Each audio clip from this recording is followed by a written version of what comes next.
উৎসব হোক বা কোনো পুজো, খুব কম সময় একদম কম উপকরণ দিয়ে এই মিষ্টিগুলো কিন্তু তোমরা বাড়িতেই বানিয়ে ফেলতে পারবে। খেতেও কিন্তু খুব সুন্দর হয়।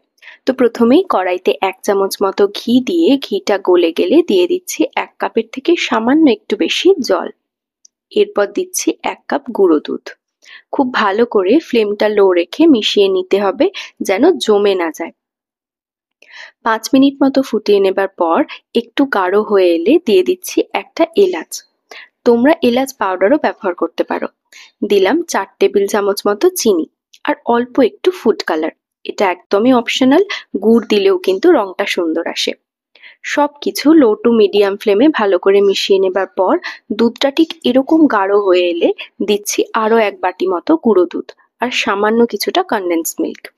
এবার মিডিয়াম আঁচে ভালো করে নাড়াচাড়া করলেই দেখবে এরকম ভাবে পুরো দুধটা শুকিয়ে আসছে। নামিয়ে নিয়ে ঠান্ডা হবার জন্য কিছুক্ষণ রেখে দিলাম।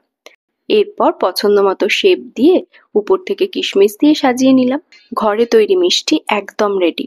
গণেশ চতুর্থীতে গনু বাবাকে মোদকের পাশাপাশি এই মিষ্টিগুলো কিন্তু অনায়াসেই বানিয়ে দিতে পারো।